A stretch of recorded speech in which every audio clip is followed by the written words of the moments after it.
Bienvenue, chers téléspectateurs, dans l'interview d'Africa 24. La société civile au Niger a son mot à dire et c'est également le cas de notre invité, Arzika Noumou, qui est président du mouvement pour la promotion et la citoyenneté responsable au Niger. Soyez le bienvenu.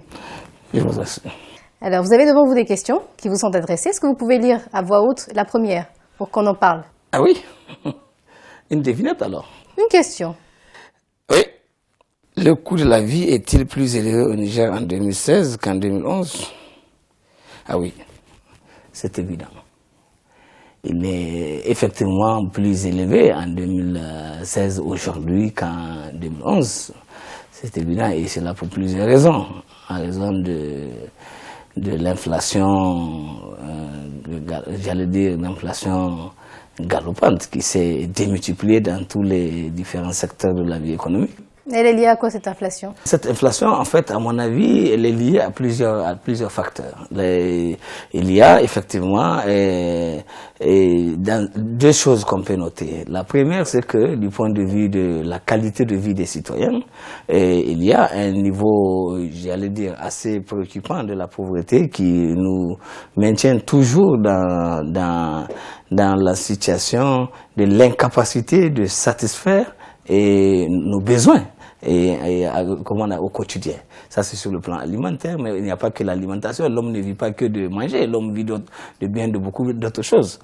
Et c'est pour cela qu'en ce qui nous concerne, en tant que mouvement citoyen pour la promotion de la citoyenneté responsable, notre rôle a toujours été progressivement de travailler à amener les uns et les autres à une prise de conscience collective. On sait que les richesses du Niger notamment, c'est le pétrole, l'uranium qui font face justement à des baisses de prix. Il y a le pétrole et l'uranium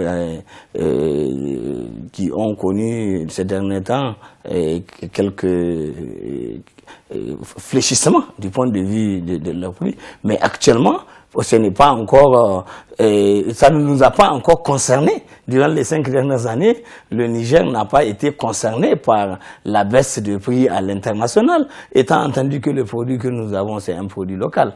Et nous n'importons plus. Avant, on importait du carburant. On importait pour à peu près 600 milliards par an de carburant.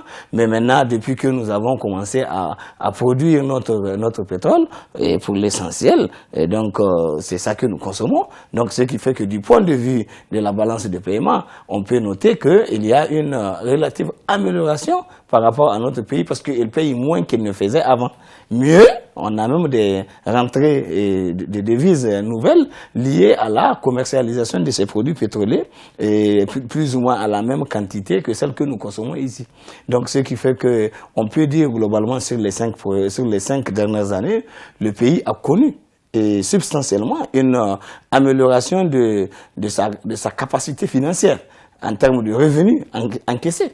Donc vous reconnaissez que le travail du gouvernement en la matière a porté des fruits? Non, c'est pas le travail du gouvernement. Moi qui vous parle, tout celui qui vous regarde et qui regarde la télévision sait de quoi on parle. Lorsque moi je parle, je ne parle pas en termes de gouvernement parce que le résultat qui est là, ce n'est pas le travail du gouvernement qui est là.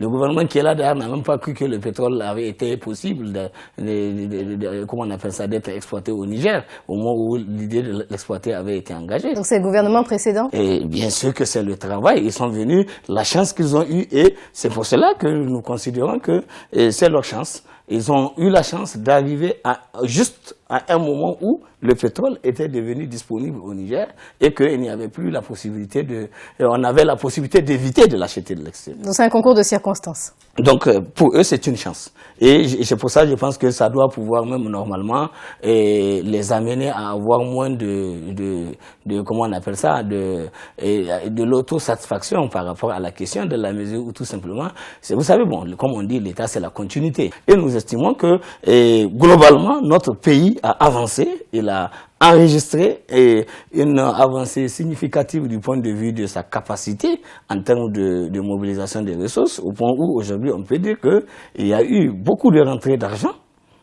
dans cette période de ces 5 dernières années. Et cette rentrée d'argent est le fruit de ces concours de circonstances qui sont là. Nous, on n'est pas une force d'opposition, on est des forces de proposition. Notre rôle, c'est de faire des propositions concrètes. Maintenant, lorsque nous constatons que les gouvernants en présence cherchent à faire des choses pour nuire aux intérêts de la population, alors nous nous mettons en face pour pouvoir empêcher d'aller dans le sens qu'ils souhaitent. Et c'est ça qui nous a amené justement à faire tout ce que nous avons fait comme suggestion à l'époque pour mettre en valeur ce potentiel de richesse qui a fini par produire les résultats que nous avons et dont le régime actuel a bénéficié substantiellement. Donc vous êtes à l'origine des conséquences positives et des effets positifs qu'on a... Bien sûr, ça c'est le travail que nous avons fait et avec la compréhension retrouvée à l'époque des responsables du régime de l'époque, bon, ça a fait le concours. Question suivante, s'il vous plaît. Oui. Ah oui, la question suivante. Ça, c'est une question importante. Vous pouvez la lire? Qu'attendez-vous du prochain président élu? Ah oui. Dites-nous. Ça, c'est une très importante question. Et d'ailleurs, je vous félicite pour l'avoir posée.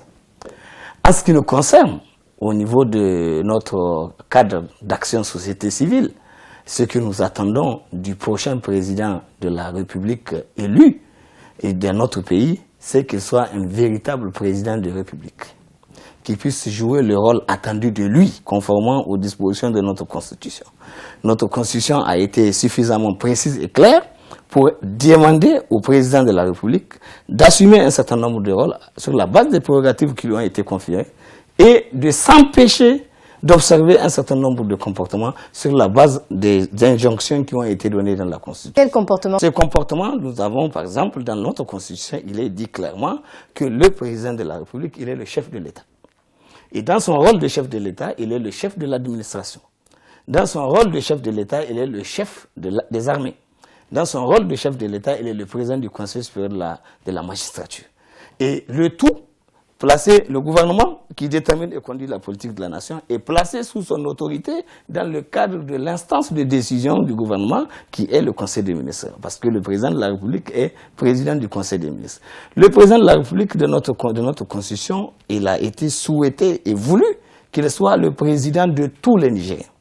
Qu'il soit le président au-dessus des partis politiques.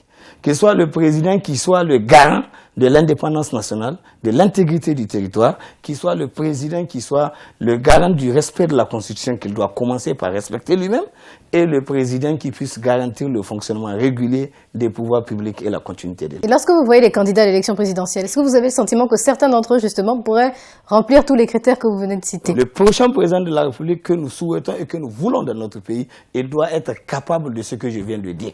Il doit être un président capable de conduire le combat contre... Est-ce que le président a été capable de l'être? Non, je constate tout simplement qu'il y a eu ces insuffisances constatées. Il n'y a pas que lui. Aujourd'hui, il y a 15 candidats à la course. Donc, je ne vais pas me mettre à commenter ou à critiquer un candidat. Je parle de ce que vous avez posé comme question, ce que doit être le futur président du Niger. Le peuple nigérien a été convié à trancher entre les candidats sur la base d'une mission assignée à un citoyen qui sera élu à cette fonction de président de la République. Et nous souhaitons vivement que le peuple soit capable de pouvoir faire cet arbitrage entre ces protagonistes en liste, voire, faute de mieux, qui peut s'approcher de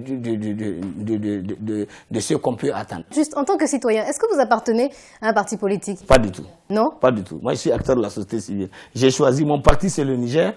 Mon militant, c'est le peuple. Bon, on va passer à la question de Joker, justement, qui va conclure cette interview. Alors, certains Nigériens trouvent que la société civile ne joue pas assez son rôle. Et vous inclut même dans cette société civile-là, notamment ces 6 derniers mois, certains considèrent qu'on vous a peu entendu. C'est normal. C'est normal. Je suis un être humain avec du sang qui coule dans mes veines.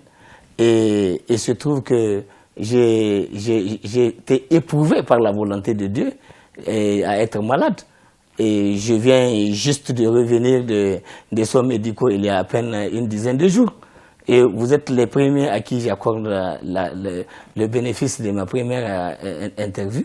et dans ce cadre-là. Donc, et maintenant, vous avez une certaine idée de ce que nous pensons. Et vous êtes les premiers à en avoir, mais il n'est pas de notre habitude d'avoir notre langue dans la poche. Donc votre silence n'a pas été acheté? Notre silence est dû à notre situation de santé. Mais maintenant, Dieu merci, alhamdulillah, nous sommes, comme on dit, on peut dire que nous sommes même arrivés juste à temps. Arzika Nourou, merci d'avoir accepté de répondre à ces questions. Je vous en prie. Et merci à vous, chers téléspectateurs. C'était l'interview d'Africa 24. À bientôt.